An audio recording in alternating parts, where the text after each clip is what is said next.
мојата десна страна е професор доктор Симона Груевска-Маџовска од Институтот за македонски јазик Крстен Мисирков, господја Билјана Костова, професор по македонски и литература во гимназијата Никола Карев во Скопје и доцент доктор Бобан Карапеовски од катедрата за македонски јазик на Филолошкиот факултет Блаже Конески при УКИМ. Добро вечер за сите тројца. Ја слушнавте најавата со се грешките, но еве с првото прашање се размислував кое да биде првото прашање, кое да биде воведно и би сакала да ја слушнам вашата диагноза медицински, да се изразам за тоа каква е состојбата со македонскиот јазик денеска во нашата земја. Господјо Груевска-Маџовска, може од вас да почнеме. Состојбата со македонскиот јазик ја гледаме сите секојдневно. Ја гледаме по медиумите, од страна на вработените во медиумите, новинарите, политичарите и сите што ги гледаме. Го гледаме како се употребува македонскиот јазик во секојдневието, кога ќе влеземе во продавница или каде и да е. Може да се каже дека всушност е нивото на познавањето на стандардно јазичната норма на македонскиот јазик ниско. Дека треба да се поработи, тоа зависи од сите нас, нели? Не може ниту само институтот или факултетот да бидат институции кои што ќе се грижат за македонскиот јазик. Тоа мора да бидат сите говорители на македонскиот јазик, сите по сериозно некако да пристапат при учењето на правилата, како треба да се изразува, во кои ситуации, кои фрази треба да ги употребува и така натаму, за да има едно ниво на јазична култура кое што е потребно за секој културен човек. Жио Костова, вашата диагноза? Нашата диагноза, односно мојата диагноза, јас ја согледувам секојдневно, бидејќи работам со ученици, но нормално дека ја следам состојбата и во основното образование, а исто така и во образованието на помалите групи на деца, односно почнувајќи од градинките и за основното образование, па средното образование, гледаме дека ситуацијата е загрижувачка. Зошто е загрижувачка? Бидејќи се повеќе гледаме дека огромно влијание има употребата на англискиот јазик, учењето на англискиот јазик, изговорот, зборовите. Значи се употребува англиски јазик дури онаму каде што не треба. Се разбира дека е убаво да се учат нови јазици, странски јазици, меѓутоа да не се запоставува мајчиниот јазик. Со тоа всушност тој се истиснува и не може да дојде до неговата правилна употреба. Кај тинеџерите, состојбата е, да кажам, уште полоша, бидејќи тие се во едни години кога сакаат да бидат модерни, сакаат да доминираат во групите во кои што се движат, па така најинтересно им е да бидат популарни со помош на сите можни алатки кои што ги нуди модерниот свет. Така што ние го гледаме сето тоа, загрижени сме на вистина, и се обидуваме на сите можни начини да влијаеме, но колку тоа ќе ни успее, нели, без некоја, да кажеме, по сигурна основа, по добра база, не знам, ќе видиме. Треба да работиме сите на тој дел. Карапеовски, вашата согледување на состојбата со македонскиот јазик денеска во нашата земја? Треба да кажам диагноза, тогаш ќе кажам дека пациентот е стабилен. Стабилен е пациентот, има со него уште да се работи. Не е на апарати. Не е на апарати, далеку од тоа. Витален е, стабилен е, добар е, има проблеми, се разбира. Дел од проблемите ги кажа моите соговорници и веројатно тука треба да размислуваме ако е тоа така и ако имаме некакви проблеми, а се разбира ги имаме, што да направиме и зошто е дојдено до тоа да стане условно пациент, ако веќе велиме диагноза за македонскиот јазик, така што да речеме, еве, да се надоврзам, ако модерноста е тоа што поради што некој говорители на македонскиот јазик кои се на помлада возраст, нели, не го користат толку, тогаш ајде да видиме што да направиме за тој да стане помодерен, односно биде поприфатлив за тие што се на таа возраст. Или од друга страна, зошто јазикот во медиумите опаѓа, односно употребата, степенот на знаење и познавање, односно зошто веќе не е престижно практично да се зборува стандарден, убав македонски јазик, како што некогаш што сме го слушале во медиумите или во јавниот простор воопшто. Така што не е драматично, би рекол, не е драматично страшно. Македонскиот јазик дел од овие проблеми ги споделува и со другите јазици во процесите на глобализацијата, но од друга страна, за разлика од другите, веројатно многу помалку се прави нешто за да се извлече од таа состојба, односно да се работи на некаков тип на популаризација, враќање на престижноста или поголема прифатеност во општеството и наметнување, позитивно наметнување, не наметнување, ќе зборуваме и за закон, не само со закон наметнување, туку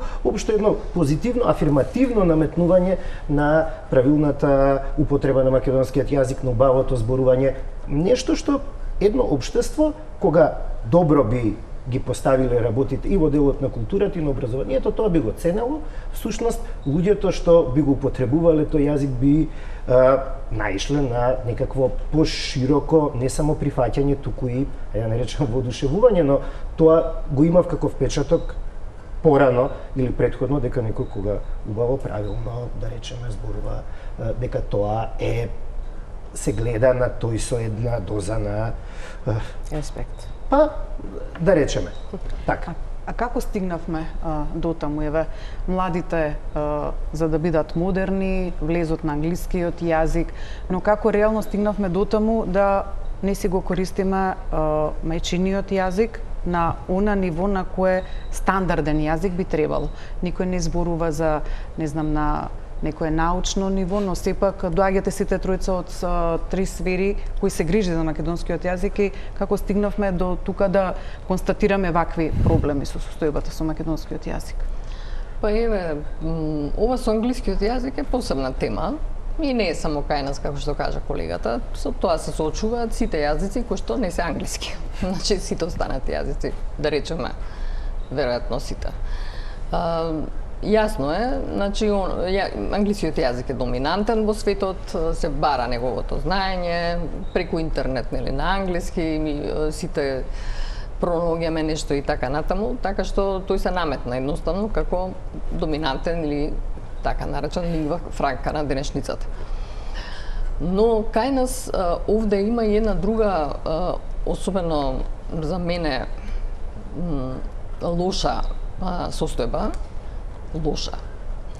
што и родителите, кога децата се уште мали, ги учат уште од најмала возраст да зборуваат англиски, и покрај тоа што тие гледаат цртани или играат игри и така натаму на тие уреди, исто така на англиски, се случува да уште од најмала возраст децата зборуваат англиски. И така сега веќе е многу честа појава, воопшто не е ретко, кога поминувате да слушате дечиња како си играат или малку поголеми и зборуваат меѓу себе на англиски јазик.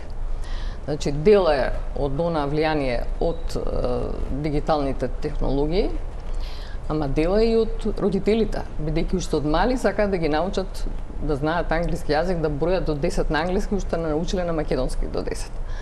Така што малку покомплексна е таа ситуација. Мислам, не е само кај тинеџерите и кај малите деца, и сите сме виновни за тоа. Значи, општеството е виновно и исто така како и она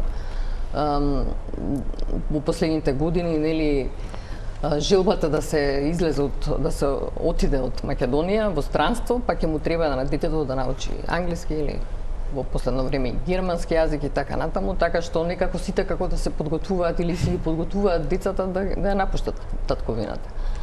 Така што тоа е малку комплексно прашање, од повеќе аспекти може да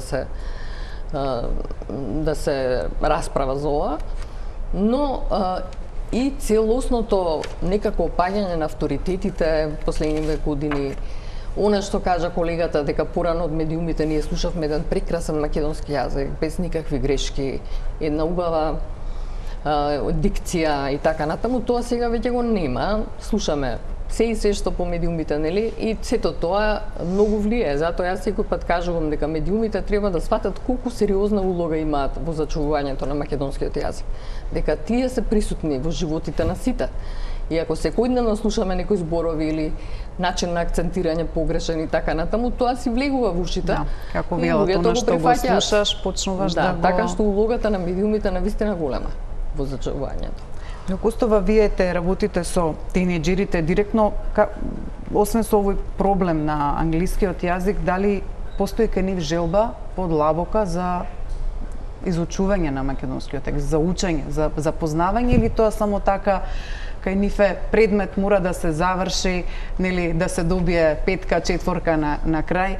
Дали гледате кај нив, кај некој барем од децата, навистина желба за навистина да си го знаат сопствениот јазик?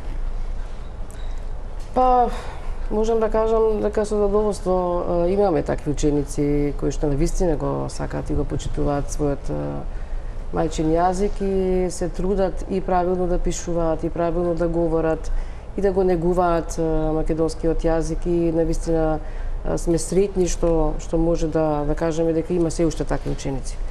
Но за жал се повеќето од учениците не само од малите, од, да кажеме, предшколска возраст, туку и средношколците веќе меѓу себе се изборуваат на англиски јазик. Читаат книги на англиски јазик, или на француски, или на германски и така натаму. Се запоставува нашиот јазик. Ние тоа сме го забележале, значи сигнализирано е и до родителите, се разбира до учениците. Се обидуваме на секој можен начин да ги заинтересираме учениците и тинеџерите, средношколците, па и идните студенти, да се свртат малку кон себе, да се свртат малку кон нашето, кон нашиот бит. Затоа што ако ги оставиме така работите, верувам дека ќе нема во догледно време кој да предава македонски јазик во училиштата и на факултетите. За жал, се повеќе тоа е останато на индивидуални активности, на желби на наставникот. Нема ништо системски и конкретно кое што ќе ги опфати, да кажеме, сите наставници во целиот тој образовен процес. Навистина треба корените промени. Господинка Костова, професорката Костова, начна една тема која мислев малку подоцна да ја споменав, но да ја отворам, но токму тоа заинтересираноста за студирање за македонски јазик опаѓа. Како вие се борите со тој проблем на катедрата? Сега ќе се надоврзам и на она што зборува колешките претходно. Значи, добро, од една страна го имаме јазикот и може да го наблюдуваме општо лингвистички, тамо е средство за комуникација, но од друга страна тој има и сериозни национални белези и е воидно општество и некакво средство за кохезија. Тоа значи дека ако општеството не обрнува внимание или не го наметнува, пак ќе го потребам тој збор, колку и лошо да звучи како средство за кохезија, тоа значи дека потребата од изучувањето ќе опаѓа. Престижот ќе опаѓа. Дури меѓу говорители во рамките на националната заедница што на кој име мајчини прв. Зборувам сега за македонците, македонскиот, ако еве, велиме дека се повеќе меѓусебно зборуваат на англиски. Значи, вие ако немате општество што е силно, а јазикот ќе биде еден од столбовите на тоа општество, нормално дека тоа ќе се види во сите сегменти. Имаме здравство кое е такво какво што е, гледаме на вести какво, нели? Имаме образование, култура и така натаму, нормално дека не може да очекувате само јазикот да одолее на сите искушенија во општеството. Каква е состојбата со студентите и сега? Тоа значи, односно оние што се запишуваат на катедрата за македонски јазик, видите, бројката е мала. Ако споредите со бројката на средината на 2000-тите, да речеме, јас кога сум се запишувал, тогаш бевме 50-тина, минатата година имаме 10, предминатата имавме 20-тина на катедрата за македонски јазик. Зошто е тоа така? Знаете, 2018 и 2019 на катедрата за албански јазик и книжевност беа запишани 45 мина, сега има 20. Средината на 2000-тите англиски студира 350, сега студираат 110. Значи, опаѓа интересот за сите јазици генерално? Двојно. Од една страна, ако ги видите бројките, ние имаме помал број на средношколци. Просто популацијата, младата популација е во опаѓање. пред 10 години, баш ги гледав бројките пред доаѓање, имало 21.000, пред точно 10 години, 21.000 запишани што почнале 4-та година, сега бројката е 16 и нешто илјади. Значи имате 5.000 помалку. Веројатноста тие да студираат, да дојдат и да студираат филологија некаква, јазици, се разбира дека е пропорционална со општата бројка. Понатаму, хуманистиката воопшто, хуманистичките науки, филологијата и така натаму е во криза секаде во светот. Скапа во смисла да произведете добар и солиден кадар, кој не секогаш придонесува и ги враќа на државата и на општеството, може да им ги врати во смисла на овој поглед каков што станува се подоминантен во смисла на пари, нели? Да учествува. Така што падот е општ. Во моментов, во неколку града знам дека има недостиг на кадар на професори по математика, да речем. Кажам, општо, проблемот е во системот. Македонскиот јазик е дел од системот што не функционира во ова општество. И во таа смисла дека вие ако им понудите добри услови, така, на тие што утре, што ќе работат тие, например, што ќе завршат. Така, освен евентуално во образование. И во образование со што ќе се соочат. Односно, како се третираат вработените во образованието денес. Каква е нивната перспектива. Кога имаат наспрема тоа друга некаква перспектива, се запишуваат на нешто друго. Ама една мала овде винетка. Пред 2 години, значи 2021-та беа 100 години од раѓањето на Конески. Таа година во медиумите исклучително беа обработувани теми поврзани со македонскиот јазик. Многу повеќе беше вака во дебатни емисии застапен. Имавме двојно повеќе од годината пред и од годината потоа запишани студенти. Тоа нешто како реклама, така би нешто како реклама. Ако гледате дека тоа се цени, ако општеството тоа го цени, а денес како ќе го видите тоа? Или во однос на услови за работа, или во однос на тоа колку е застапеноста во медиумите или во дигиталниот свет и така натаму. Ако е подоминантен македонскиот јазик, ако имаме поширока стратегија, се разбира дека овие што сега седат дома гледаат и велат па јас можеби би се занимавал со тоа. Ако тоа е тема што нема само кога се уписите, нема да биде само на вести, темата македонскиот јазик, грижа, нега, продукција научна, некаде надвор од границите на државата, не знам, некој го изучува, пишува и така натаму, може би интересот и ќе се зголеми. Значи, воопшто, општеството треба да заземе поинаков став. Во крајна линија, мене ми рекоа, ни случајно ова да не го кажувам моите пријатели, јас на една претходна ваква емисија реков, не ни се и потребни многу студенти. Потребни се добри студенти, знаете. Не мора по секоја цена да имаме бројка. Не мора да бркаме бројки. Но ајде да воспоставиме систем во кој тие што ќе се запишат, нека се и помалку, ќе имаат добри услови за студирање, ќе имаат добра можна идна перспектива. Во крајна линија, во 2000-тите, кога ги кажувам овие бројки за катедрата за македонски јазик, во 2000-тите секој трет студент велеа дека студира менеджмент или нешто поврзано со економија. Сега секој трет тоа го прави со веројатно IT и така натаму. Значи има просто периоди кога нешто е во мода известна. Ние треба некако и филологијата и хуманистиката да ја вратиме во известна мода, толку колку што македонското општество може да издржи, да продуцира кадар и да го абсорбира тој кадар. Од пред 25 години на сила е закон за употреба на македонскиот јазик, сега ќе се носи нов закон. Споредувајќи го новиот предлог закон со стариот закон за употреба на македонскиот јазик, ја барем на што го забележав е во допрецизирање на стручноста на комисијата за полагање, каде што ќе се полага лекторскиот испит, задолжително вработување на лектори во сите државни и јавни институции на национално и локално ниво и во медиумите, носење на стратегија за македонски јазик за период од 5 години и формирање на инспекторат за употреба на македонскиот јазик. Госпоѓо Груевска-Маđовска, суштински измени или козметички зафати? Како би го оцениле ова?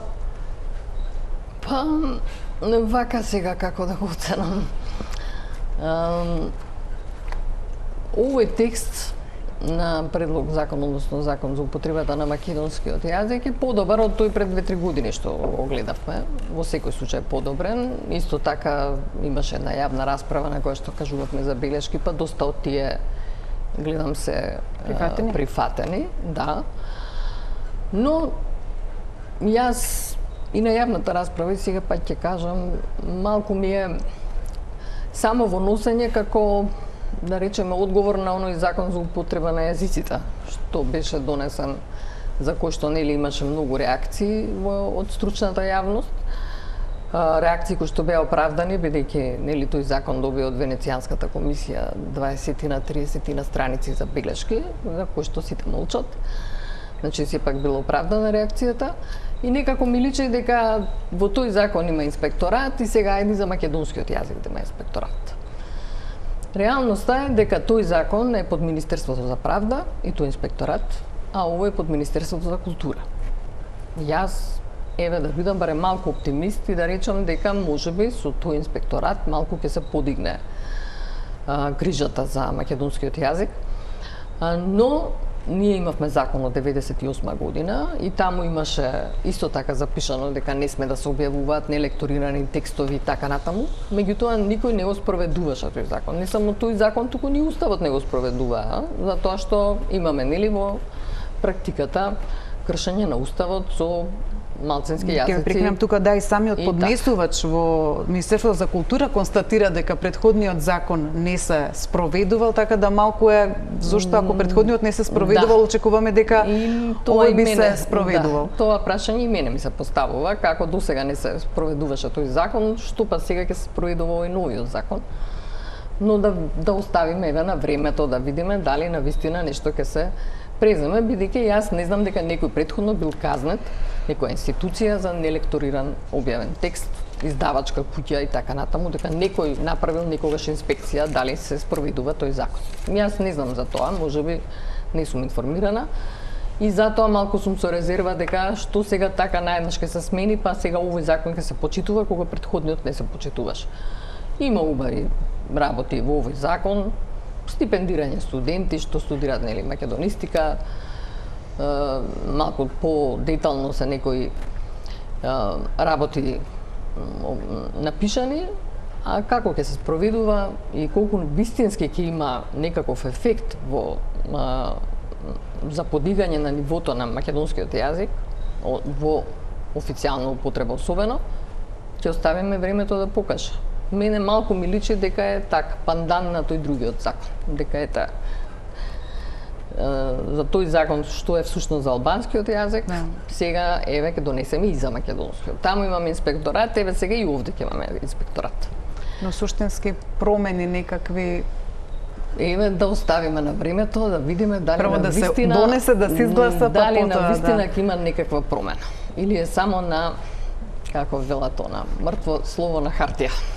Инаку ги споменавте стипендирањата, токму тоа предвидува и стипендирање и на средношколци, мислам дека максимум 20 во една година и на студенти 10 во една година, но тоа ако го поделиме по катедрите за македонски јазик, кои ги има мислам дека на 4 универзитети, тоа би било околу 2 до 3 студенти на секоја катедра, така да нема многу да го зголеми бројот на студенти, но господин Карапировски, вие веќе рековте дека нели не е битно колкава е бројката, туку квалитетот, но ако се предвидува дека во секој медиум, во секоја институција на централно, на локално ниво, треба да има вработен лектор, од каде ќе ги црпиме тогаш тие лектори, ако имаме толку малку запишани студенти, тие треба потоа да положат лекторски испит. Инаку мислам дека во изминатите, само да завршам, 20 и од претходниот закон до ово имало околу 400 лектори со лекторски испит положено, значи во тие 20 и нешто години. Така што, ева, да се на Жишко столче сега по прашањето на студентите уште еднаш. Видете, сега може и контра, јас реков, не е толку важно да имаме, многу важно е да имаме добри, ама може и да биде пристапот чисто марксистички.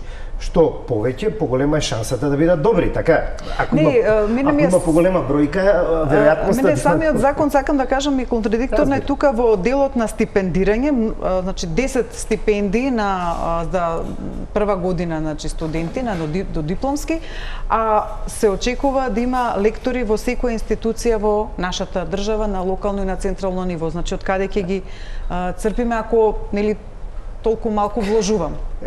Како сакате да гледаме на тоа, дека 10 е повеќе од 0, претходно беа 0, значи сега имаме 10 повеќе и тоа е добро, или дека 10 е малку. И едното и другото е точно. Така, бидејќи претходно немаше, тоа значи дека сега имаме 10 причини повеќе да се радуваме, но од друга страна пак тоа веројатно не е доволно и никогаш не е доволно. Мене ми се чини дека каков и да е закон, нека е идеален, а овој сигурно не е, не постои веројатно таков, нема многу да помогне наеднаш преку ноќ, дури ни на среден рок да се сменат работите драстично. Знаете, еве вака да речеме, Хрватска нема закон за хрватскиот јазик. Србија има. Ако ви ги споменам српски и хрватски, односно државата Србија и Хрватска, што ви паѓа прво на памет? Која повеќе се грижи за јазикот? Јас имам впечаток дека хрватски, ако нема закон. Германија нема закон, па сигурно не мислиме дека германскиот не е на задоволително рамниште. А законот е само форма. Ако немало претходно политичка волја тој 98 да се спроведе, никому ништо. Ако сега тој не се спроведе и остане само така, никому ништо.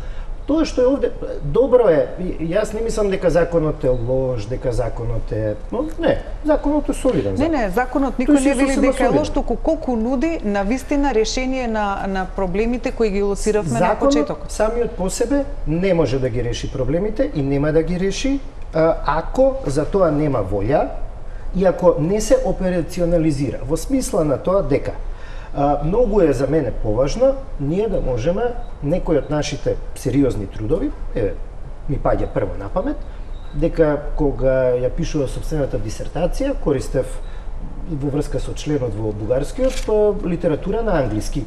Да речеме, ние да имаме еден таков фонд за научни истражувања и за превод на дела од македонистиката на странски јазици. Така ќе стимулираме да има повеќе студенти тие да се занимаваат понатаму и со научна работа. Или пак да ги зголемиме платите таму каде што тие потоа ќе работат. Тогаш и да нема стипендии, тие ќе речат чекајте сега ние кога ќе завршиме ќе може да учествуваме, општеството ќе не абсорбира тоа што го рековме претходно и добро ќе можеме да заработуваме ако сме добри во професијата. Да, има неколку катедри, значи Штип, Тетово, некаква студиска програма во Битола, која мислам дека не е првично македонистика, дека е со некој друг јазик и се разбира на филолошкиот факултет. Сега ги кажувам другиве три. Не верувам дека законодавецот мислел дека пропорционално ќе треба да се распределат, бидејќи сепак катедрата за македонски јазик на филолошкиот факултет Блаже Конески има не само традиција, туку и најмногу кадар и најмногу слободни места и претходно била единствената од каде што другите... Тоа може би со подзаконски акти, бидејќи во законот никаде не стои... Никаде не стои. Не знам како тоа ќе биде, веројатно Министерството за образование ќе најде некаков модус, да, 10 е малку ако сето тоа треба, но еве да бидеме среќни што од некаде тргнуваме. Јас не би ставил бројка во закон, би оставил тоа соодветно на буџетот или да биде некоја ставка процентот, буџет и така натаму што ќе се издвојува за македонскиот јазик, па во рамките на таа национална стратегија таму што стои тоа да се разработи, бидејќи вака ве лимитира доколку, но тој не е толку страшно, велам, ако се операционализира, дај Боже да се операционализира барем со 10 или со 20 колку и да е таму бројката. Така што ми се чини дека сам по себе како закон без натамошни разработки и во рамките на надлежните министерства за култура и за образование и наука и воопште на политичка волја дека нема многу да се постигне, иако пак ќе речам вака како текст. Немам особени забелешки. Законот не го одминува ниту основното, ниту средното образование. па во проблемите кои придонеле за носење на измени на нов закон, поточно заменување на предходниот закон, се наведува нефункционалност на наставните планови и програми во реализација на наставата по македонски јазик на сите образовни степени. Што, како што наведуваат, придонесува за постигнување на слаби резултати во изучувањето и совладувањето на македонскиот јазик.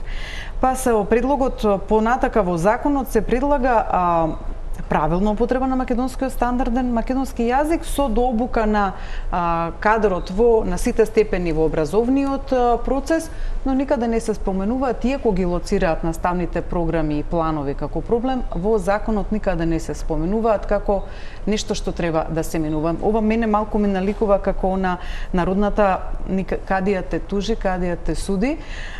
Од вас како професори се очекува, значи, да ги учите учениците на оној стандарден македонски јазик по програми кои и самиот законодавец констатира дека не се добри.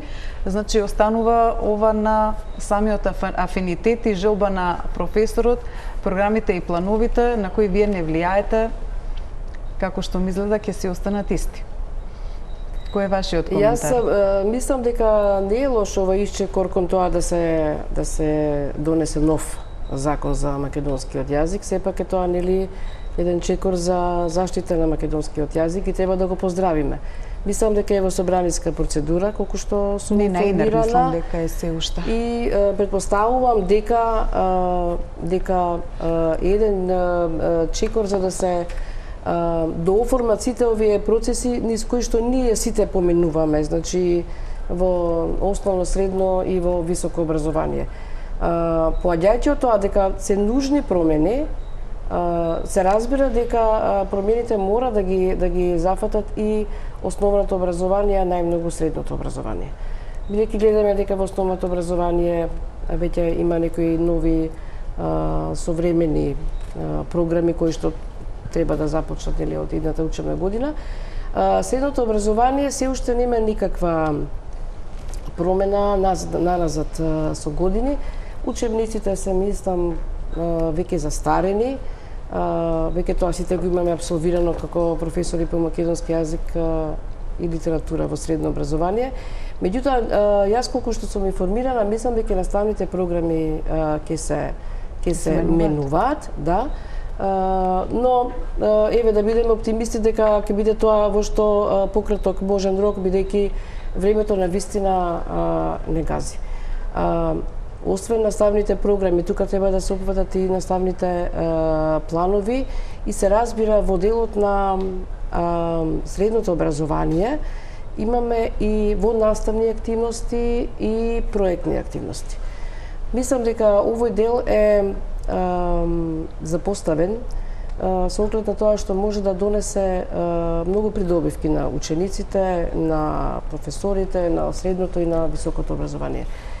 Зошто го велам ова? Бидејќи со помош на ангажирањето, учеството на учениците во проектните активности во делот на јазикот, да кажеме, може многу да се придонесе за нивното активно, да кажеме, проучество на активности кои што нели ќе ги заинтересираат, ќе ги заинтригираат да видат дека и јазикот е интересен да се изучува и јазикот да вистина вреди да се изучува.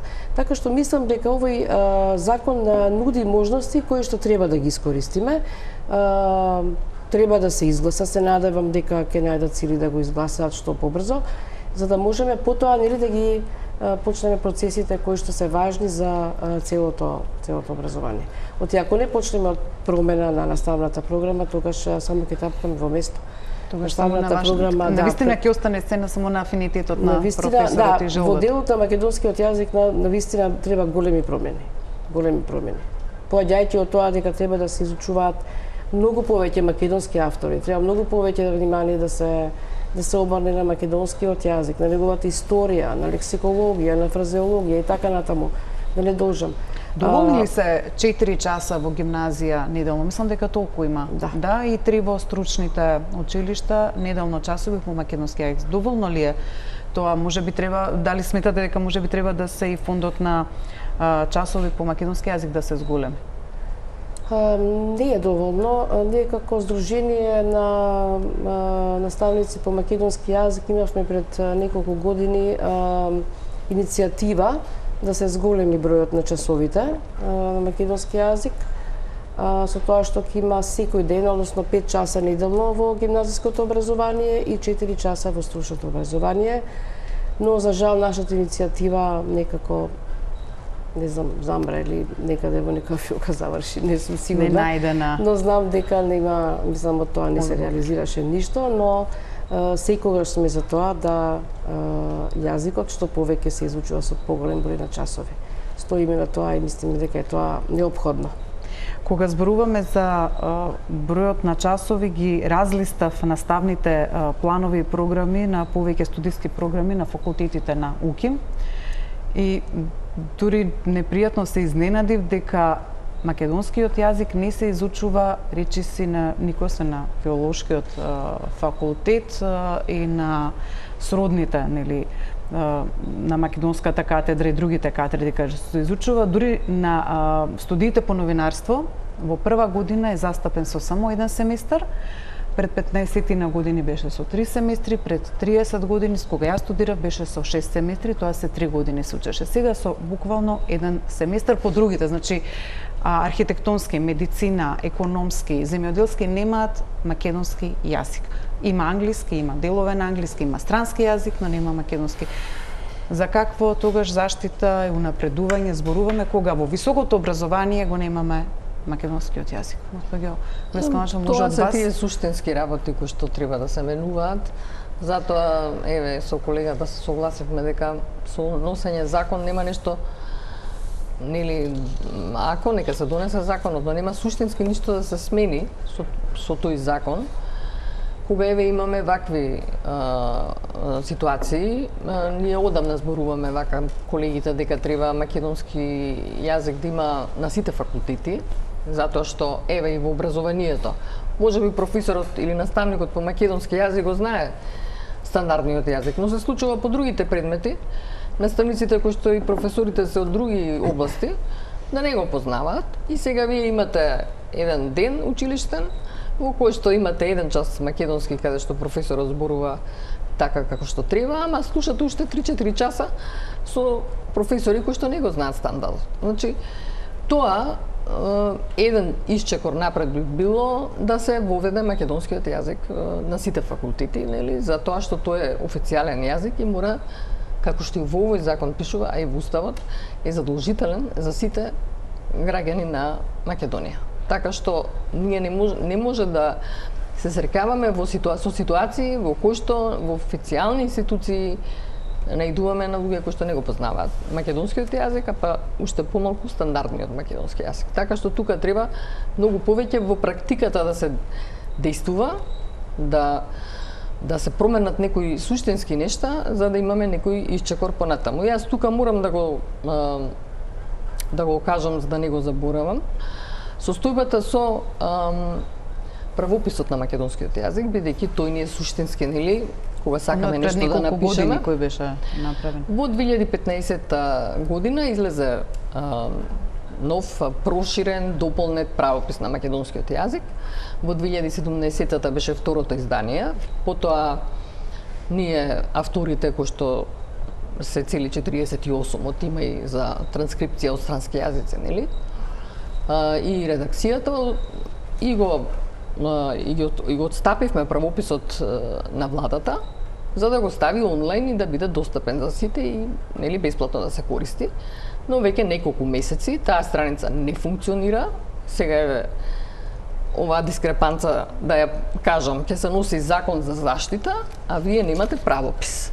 Значи, исцрпено е печатеното издание, никој не го постави тоа прашање да се објави трето издание на правописот.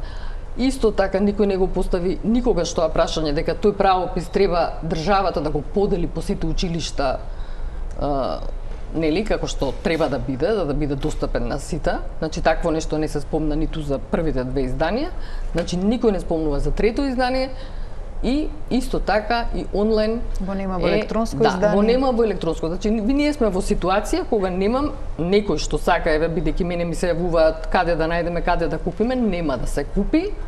Сега и онлайн го нема. Значи за каква грижа за македонскиот јазик, за стандардниот јазик зборуваме кога вие немате правопис.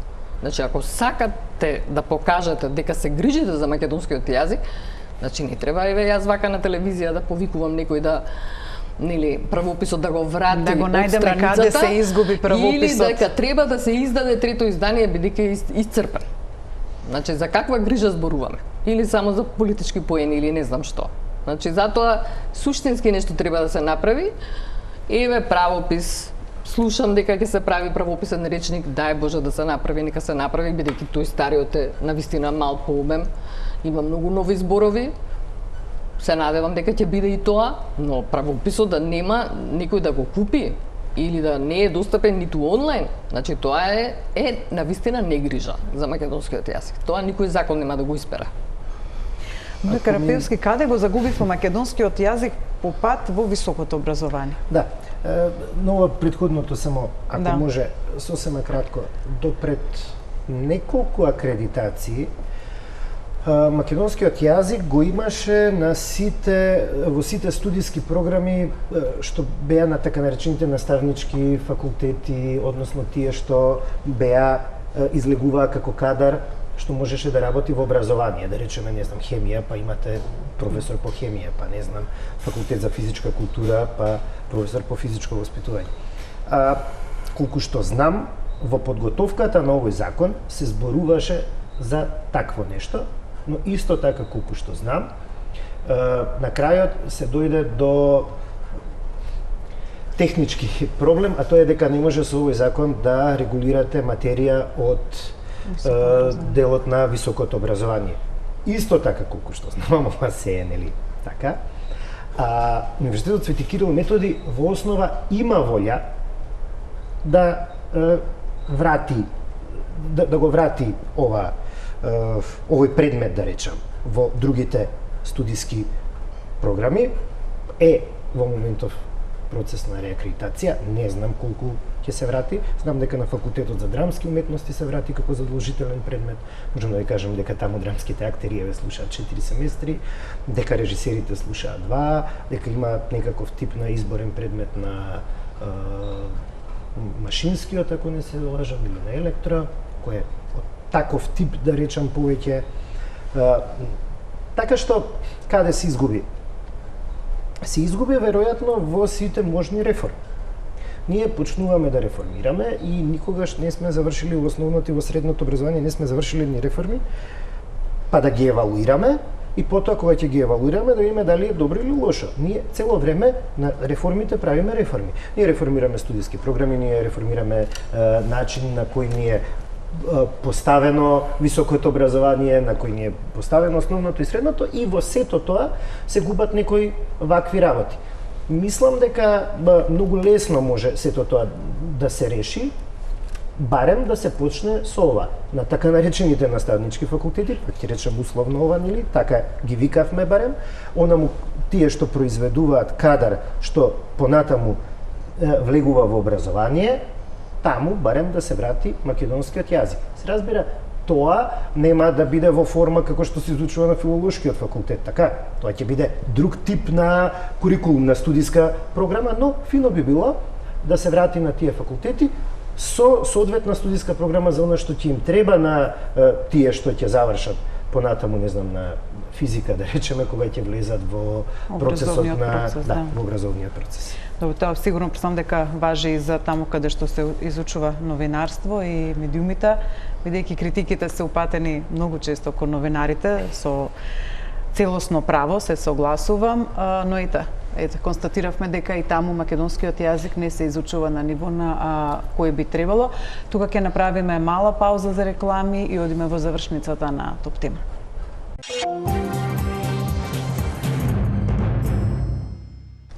Назад сме во студиото, разговараме со професор доктор Симона Груевска-Маđовска од Институтот за македонски јазик Крстен Мисирков, со госпоѓа Билјана Костова, професор по македонски јазик и литература во гимназијата Никола Карев во Скопје и со доцент доктор Бобан Карапеовски од катедрата за македонски јазик на Филолошкиот факултет Блаже Конески. Госпоѓа Груевска-Маđовска, за вас прашањето следно ми е за Институтот за македонски јазик. Тој славеше 70 години, оваа година поточно слави, и 120 години од издавањето на книгата за македонските работи. Но колку еве ова сега што го разговаравме, има некој напредок таму, мора да се каже, дигитализирана е картотеката, се подготвуваат некои капитални проекти како што беше најавено, но колку сето ако вие го правите, ако нема каде да се дистрибуира, ако нема кој да го учи, ако нема на дигитално да се користи. Па да, добро, дигитално се заштитува за некои идни генерации, нели, бидејќи тоа се картотеки. Зборуваме како правописот или некој дел капитално ќе се направи или нешто што е многу потребно, а потоа нема каде да се тоа е користи. За интересот, нели, на граѓаните, не мора само за да се учи, туку едноставно има порано барем имаше некои подобри времиња кога ни се јавува во институт за некој збор. Например, ке се јави некој на фиксен телефон и ќе побара некој од соработниците од институтот и ќе прашува што значи овој збор или нели, тоа е некоја блиска врска меѓу граѓаните и институтот. Јас не сум чула дека некој сега се јавил, побарал такво нешто од институтот, веројатно тоа некаде со овие нови технологии се загуби таа некоја врска што се чувствувала претходно со институтот. Значи има заинтересирани граѓани, има граѓани што навистина си го сакаат македонскиот јазик и што доаѓаат кога ние промовираме нешто и така натаму. Не можам јас да кажам дека тоа целосно замрело. Но факт е дека институтот имаше тешки години во смисла на тоа што ние се преполовивме од бројката на претходно биле 50 научници, дојдовме до 25. Значи навистина како си заминува во пензија. Кај 24 години немаше работено нов кадар до минатата година. Да, минатата година имаше една поголема бројка на млади соработници во институтот, но јас се надевам, а сигурно и директорката се надева дека тука нема да заврши, бидејќи ние пак имаме оваа година една колешка ќе замине во пензија, другата година и така натаму. Да, дека нема да биде еве сега примивме, па понатаму ќе чекаме пак уште не знам како ќе го надминете оно јас од тие 24 години и преполување на кадарот во да го стигнете она што на пример сте сакале како институт да го испорачате во научни трудови, во работа? Па како да ви кажам, значи тоа е еден многу голем јас генерацијски. Значи во кој што ние сме можеле да обучиме млади луѓе, нели, да се занимаваат со научна работа и главно со лексикографска работа, значи во составување на речници, кое што е нешто што се учи. Меѓутоа немавме можност таква, за жал, од X причини. Меѓутоа сега нели е подобрена еве со овие нови вработувања, е подобрена ситуацијата, но се надевам дека нема тука да замре тоа и дека и понатаму ќе имаме некако како што ќе се заменува, дека ќе се примати нови и дека ќе се продолжи со тоа подмладување на институтот. Ете, и тоа покажува показател поточно како се грижеше државата изминатите 24 до минатата година за македонскиот јазик. Основното морам да го кажам, значи основната дејност на институтот се научно-истражувачките проекти. Тоа е нашата основна дејност. Од 2010-та, значи се замре финансирањето, од пред 2 години има по еден проект на во секој институт, што е, мислам, смешна бројка. Така што, како ние да работиме ако немаме средства за проекти, ако немаме средства за патувања во странство на конференции, и така натаму, за објавување, ние, знаете, конкурираме во Министерството за култура на тој конкурс за да добиеме средства за да ги издадеме нашите книги. А порано, например, од Министерството за образование и наука, кое е наше ресорно министерство, си имаше пари за издавачка дејност. Такво нешто со години нема. Така што грижата за науката, тука и за македонскиот јазик, односно за научното истражување, се гледа каква е. Мислам, со години веќе не е тоа нешто ново. Што вие сакавте нешто околу институтот на рекламите, ми споменавте дека би сакале нешто да кажете во врска со Институтот за македонски јазик. Да, мило ми е што еве и го спомнавме и навистина тоа е една институција во која што јас често одам заедно со учениците. Би сакала едноставно да кажам дека институтот е една ретка, да кажем, институција кај нас во Македонија која што транспарентно работи и која што на сите значајни датуми кои што се за одбележување за македонскиот јазик го прави тоа транспарентно и повикува гости од основните, од средните училишта и преку една интерактивна активност, преку активност на учениците, значи го доловува моментот, она што е важно и за нив како идни наши граѓани. Тоа сакав да го кажам, бидејќи еве години наназад соработуваме со институтот и навистина сум задоволна од таа соработка. Во тој контекст јас одамна така ги анализирам и факултетите и другите институции, на пример таа транспарентност не достига. Недостига, на пример, кај МАНУ. Многу често гледам дека значајни датуми се одбележуваат или, да кажеме, промоции на важни книги или научни трудови се одбележуваат само во еден затворен круг или, да кажеме, на факултетот, на филолошки факултет сега мислам дека имаше една многу убава 3-дневна програма за афирмација на македонскиот јазик, која што, еве, некако срамежливо, знаете, беше објавена во медиумите, така што... Значи, поголема афирмација е потребна на некои работи кога ќе се да кажем, едно систематско, организирано... И поголема афирмација, претпоставувам. Афирмација, точно на тоа што се работи. Ако би имале, например, ние постојана соработка, верувајте дека тоа ќе биде многу покорисно и за факултетите и за сите нас. Карапеовски, на 24 мај, вие лично од Плаушник на официјалното одбележување на денот на сесловенските просветители, светите браќа Кирил и Методи, прочитавте една декларација за заштита на македонскиот јазик, каде што прва заедничка декларација на научната фела која се занимава со македонистиката во земјава, која беше го потврди многувековниот просторен и временски континуитет на македонскиот јазик на овие простори, велејќи дека тој не може да биде попречен од никакви негирања, фусноти и звездички додавки. Дали може би сега, кога го констатиравме се ова, нас ни е потребна декларација нешто слична за заштита на македонскиот јазик, но дома? Знаете како, на Филолошкиот факултет Блаже Корнински од 2003 година, кога беше примена една колешка со првична специјалност историја на јазик, до 2018-та немаше исто примено кадар. Просечната старост на катедрата за македонски јазик е 55 години. Така што, апсолутно, нам ни треба внатре, ние сме оспорувани од тие што не оспоруваат години наназад. Не е тоа ново, не е тоа денес. Но на тоа може да се спротиставиме не со декларација, туку со работа.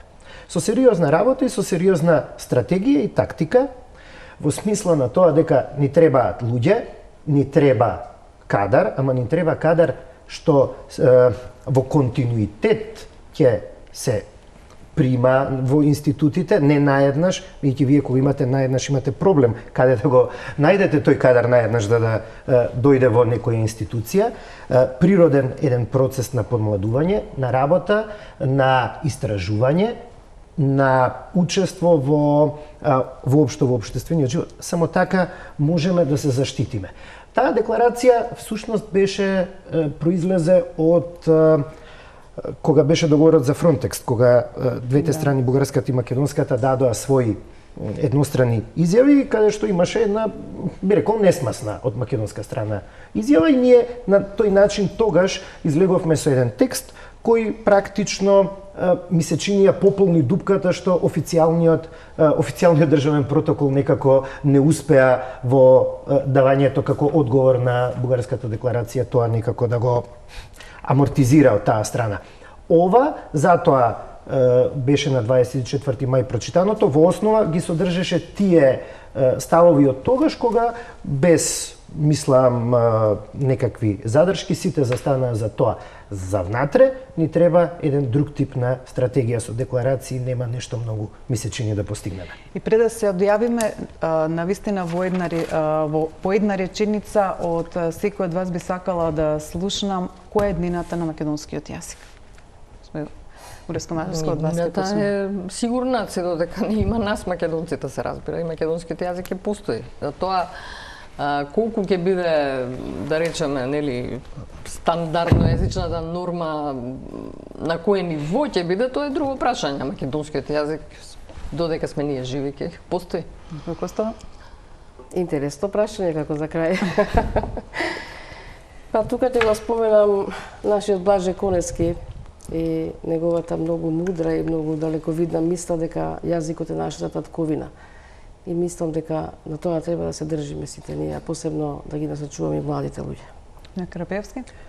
Сакате уште една емисија, веројатно. Прашањето за уште една, прашањето за уште една емисија. Мислам дека не е толку страшно колку што понекогаш знаеме да паѓаме во, да не употребам тежок збор, во некоја хистерија, но од друга страна е далеку од тоа што треба да биде. Така што јас на македонскиот јазик сигурно не само што му посакувам, и му предвидувам добра иднина, ама за тоа ќе треба малку повеќе да го афирмираат медиумите, ние малку повеќе веројатно да си ја сработиме домашната задача за да биде сето тоа. И на крајот ни треба многу сериозна и политичка волја, бидејќи стандардните јазици сепак се една категорија која е врзана, сакале ние или не сакале да признаеме со државата. Ви благодарам многу на гостувањето. Ви благодарам. А вам ви посакувам да останете со програмата на Телно. Имајте добра вечер.